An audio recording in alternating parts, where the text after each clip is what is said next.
700 € le restaurant. Tu peux porter une montre à 50 000, personne va te faire chier. Je rencontre ce mec, le lendemain il me rapporte 5 000 €. 45 voire 50 degrés, c'est trop. Un énorme coup de cœur pour moi, oui, mais je dois partir.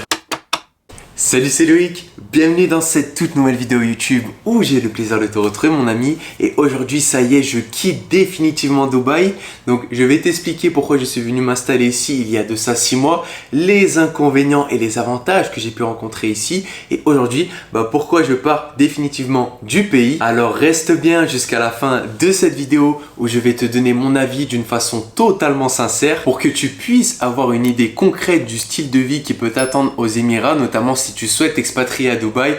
On est parti, let's go. En premier lieu, pourquoi être venu vivre à Dubaï? Alors si tu veux, mon départ à Dubaï fait tout simplement écho au nouveau départ que j'ai pris dans la vie, puisque en novembre 2021, j'ai quitté le salariat, ok, j'avais plus besoin de bosser et j'ai pris mon indépendance financière de par mes investissements immobiliers et de par mes business en ligne, et ça m'a permis de quitter mon job, de quitter mon 9h-18h, et donc c'était vraiment un renouveau pour moi. Et je vais pas te mentir mon ami, moi je suis un grand friand du voyage, et pour moi donc acquérir cette liberté financière mais rester en parallèle dans ma ville d'origine à Lyon sans grande stimulation d'esprit, c'était vraiment pas fait pour moi. Et du coup, avant même de quitter le salariat, je m'étais établi une jolie liste de destinations qui pouvaient me convenir. Et je t'avoue qu'il y avait un petit peu de tout. Il y avait l'Australie qui était donc mon premier pays de cœur où j'ai voyagé donc durant 6 mois après mon BTS Banque. Il y avait également donc Bali qui me faisait extrêmement envie de par ses paysages et sa verdure incroyable. Et parce que je savais également qu'il y avait un gros concentré d'entrepreneurs comme moi. Et il y avait Dubaï, la ville de la démesure avec ses grosses opportunités niveau business. Mon choix, c'est tout simplement arrêté sur cette dernière destination parce que déjà, j'avais un de mes meilleurs amis qui était agent IMO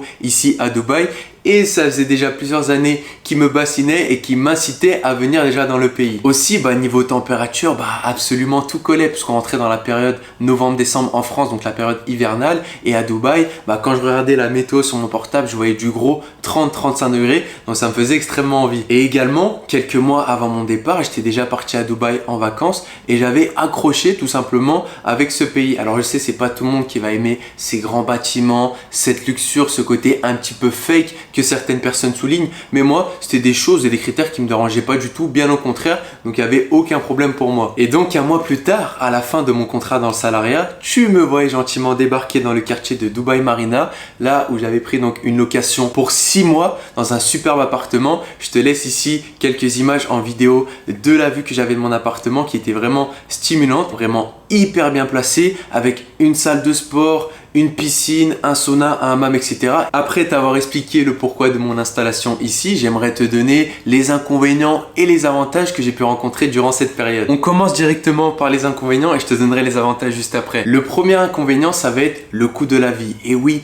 tout est très cher ici à Dubaï, et moi qui pensais avoir vu donc déjà quelque chose de très élevé puisque j'ai travaillé de nombreuses années en Suisse, crois-moi que ici c'est encore un next level. Pour moi, et ceci est mon avis sincère, d'une façon générale, si tu viens à Dubaï pour travailler en tant que salarié, ton pouvoir d'achat sera beaucoup moins intéressant que si tu restais bosser en France. Ici, et j'ai pu le voir au travers des connaissances que je me suis faites, tu ne comptes pas tes heures. Ça me fait penser à cet agent de sécurité qui travaille dans mon building et qui me dit qu'il fait des 12 heures par jour et qu'il a simplement que 2 jours de congés payés par mois. C'est rien du tout et tu vois totalement la différence par rapport à la France. De plus, depuis plusieurs années, Dubaï c'est un petit peu la ville hype.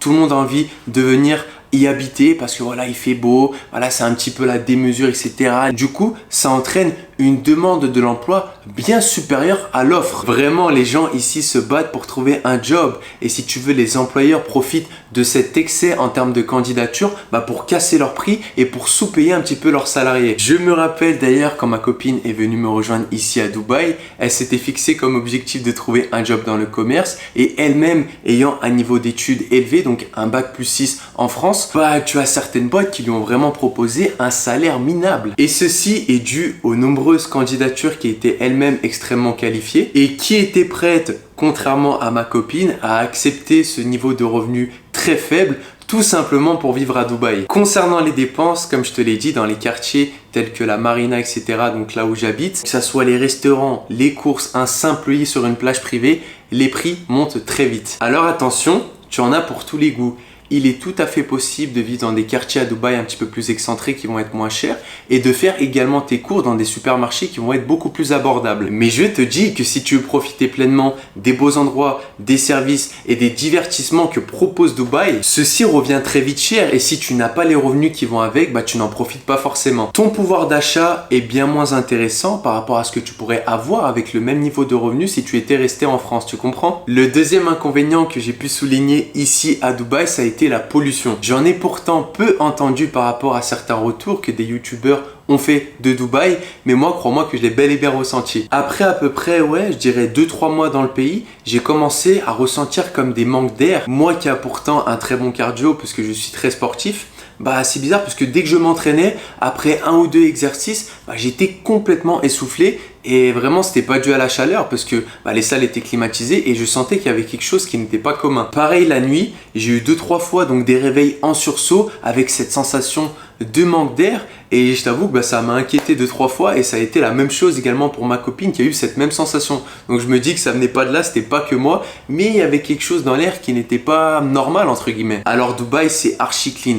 Dans les rues, tu as du matin au soir, même la nuit, des personnes qui à chaque fois donc s'occupent de nettoyer les rues et ça c'est vraiment très appréciable. Mais c'est vraiment cette sensation d'une air impur comme une sorte de brouillard, de brume bizarre qu'il y avait des fois à Dubaï qui m'a un petit peu alarmé et je pense que le tout a été accentué aussi par une chaleur quelquefois excessive et on en vient à ce troisième inconvénient qui pour moi à Dubaï a été vraiment significatif, à savoir la chaleur et le climat. Alors comme je te l'ai dit, à mon arrivée à Dubaï en décembre, c'était cool puisque le climat il avoisinait donc les 30 degrés, donc j'étais toute la journée en t-shirt du matin au soir et il faisait pas extrêmement chaud, ça passait tranquillement. Mais là c'est différent puisqu'on est en juin, c'est le début de l'été et les températures te taclent à la gorge. T'es à 40-45 degrés minimum et j'arrive même pas à manger mes repas sur ma belle terrasse tellement que je sue, c'est impossible et même en intérieur si t'as pas la clim, t'es complètement foutu. En plus, c'est vraiment que le début parce que dans les prochains mois, on va atteindre des températures allant jusqu'aux 50 degrés. Donc, je trouve ça assez dommage, même si tu as la clim un petit peu de partout, de pas profiter un petit peu de la vie extérieure. Pour moi, c'est une réelle restriction et d'ailleurs, j'ai pas mal d'amis entrepreneurs qui kiffent ici la vie à Dubaï, qui s'y plaisent grandement, mais en fait qui rentrent en Europe et dans des pays moins chauds durant cette période d'été à Dubaï parce qu'ils trouvent la chaleur complètement insupportable. Voici pour les inconvénients et venons-en maintenant aux avantages juste incroyables de Dubaï. Alors le premier avantage que j'ai pu notifier ici, bien sûr, ça va être la sécurité qui est juste imbattable pour moi. J'ai jamais vu à titre personnel la moindre incivilité, la moindre petite embrouille ou alerte en 6 mois. Alors je vais pas te faire un topo de l'actualité, mais toi-même tu sais comment ça se passe en France avec toutes les incivilités qu'on connaît, que ce soit des vols, des filles qui se font agresser, etc., etc. Ici tu peux être serein et tranquille parce que le moindre petit acte qui va à contresens de la loi est bien sévèrement puni. Ça m'est déjà arrivé d'oublier mon téléphone ou mon ordinateur à une terrasse d'un café, etc. De revenir 15-20 minutes après en sueur comme ça, en courant pour être sûr qu'il était toujours là. Et il était toujours là en fait. C'est pas un mythe et ça fait plaisir d'avoir ce climat de sécurité. Et c'est pareil pour ma copine, pour être tout à fait honnête avec toi. Combien de fois elle a pu se faire emmerder dans la rue par des gars, on va dire, pour être poli et nous on n'a pas forcément ce problème parce qu'on est des gars etc, mais crois-moi que elle qui est venue à Dubaï l'a fortement ressenti. S'habiller librement, pouvoir sortir à n'importe quelle heure de la journée, même le soir etc, sans se faire accoster par un mec bourré dans la rue, forcément ça fait toute la diff. C'est des choses qui sont normales ici mais qui ne sont pas forcément en France et pour moi forcément c'est un énorme plus. Deuxième gros avantage que tu peux avoir ici, ça va être le réseau que tu peux te constituer. À Dubaï, tu peux rapidement te constituer un solide réseau d'entrepreneurs, d'investisseurs comme moi, donc des personnes qui en veulent parce qu'elles ont leur business ici, notamment de par la fiscalité et de par les avantages que propose Dubaï. Me concernant, j'ai pu en 6 mois passés ici à Dubaï rencontrer des personnes ultra impactantes dans ma vie d'un point de vue business que je n'aurais jamais pu rencontrer si j'étais resté par exemple dans ma ville d'origine à Lyon. Et tu as vraiment tout type de profil, l'entrepreneur qui est à fond dans la crypto, le rentier immobilier, le dropshipper, des personnes qui ont clairement réussi dans le business et ça change des deux mêmes potes du coin que tu as en restant dans ta zone de confort, ça te pousse à aller toujours plus loin et à t'améliorer d'un point de vue financier. Ouais, clairement, ça te pousse à toujours plus te dépasser et c'est clairement un booster d'excellence. Et ce que je kiffe surtout ici, c'est que moi-même, ayant un très bon niveau de revenu pour la France, quand tu arrives ici, tu es personne mon ami. Vu que tout le monde a un business en place et vu que tout le monde fait de l'argent, bah ça te remet un petit peu à ta place. Ça te met dans un mood déterminé et fonceur et ça je valide à 100%. Le troisième gros plus et le gros avantage ici à Dubaï, ça va être le service. Je n'ai jamais vu un service aussi qualitatif de ma vie. Déjà ici, il y a une application pour chaque chose dont tu as besoin. Que ce soit un service de ménage, une location de voiture, de la nourriture ou je ne sais quoi, en un clic, tu as tout à la maison et ceci peu importe l'heure dans la journée. Tu trouves Uber Eats fonctionnel, attends de voir l'application Careem, qui te propose un choix de restaurants, de courses, de ce que tu veux, juste énormissime. Et ceci à n'importe quelle heure de la journée, que ça soit le midi, que ça soit la nuit, ce que tu veux. Et ça, c'est vraiment le top. Pareil en extérieur. J'ai été surpris par le nombre de choses qu'il y a à faire ici, c'est juste incroyable. Alors certes, comme je te l'ai dit, ici ça peut très vite chiffrer en fonction de l'activité que tu fais. Mais si tu as un minimum de moyens, tu ne peux absolument jamais t'ennuyer. Tu as une tonne d'endroits à visiter qui ne demandent pas forcément un gros budget. J'ai pu faire Abu Dhabi, le quartier de Downtown, le vieux Dubaï, Madinat Jumeirah, etc., etc.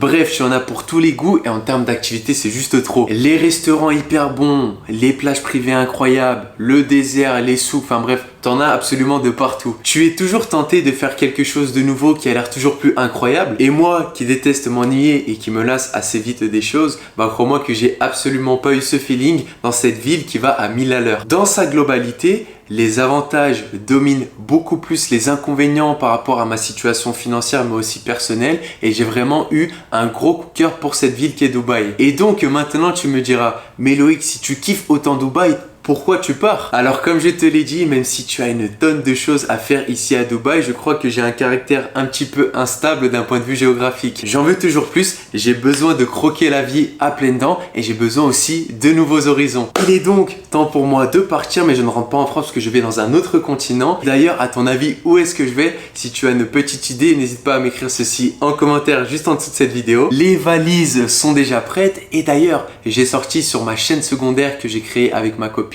un vlog complet de notre départ de Dubaï et de notre prochaine destination. Alors si tu es curieux, je vais te mettre le lien juste ici. Tu auras également le lien dans la description de cette vidéo. Alors si tu veux suivre nos voyages et nos aventures qui vont être juste incroyables durant ces prochains mois, n'hésite pas à aller checker cette vidéo et à aller t'abonner à cette chaîne secondaire. En attendant les amis, j'espère que vous aurez apprécié ce retour, cet avis sincère de mon expérience ici à Dubaï. Les voyages continuent et j'ai hâte de partager tout ceci avec vous. Également, si toi aussi tu aspires à obtenir une liberté financière pour pouvoir voyager comme je le fais actuellement et être libre de ton temps et de ton argent, je te mets mes programmes de formation juste en dessous de cette vidéo qui peuvent améliorer d'un trait ta situation globale pour être un peu plus épanoui au quotidien. Tu as les programmes entièrement détaillés, tu as également les témoignages de mes participants et si tu as le feeling avec moi parce que c'est le plus important, je me ferai un plaisir d'être ton mentor et de t'accompagner pour ce changement de vie total. En attendant les amis, merci beaucoup d'avoir regardé cette nouvelle vidéo YouTube.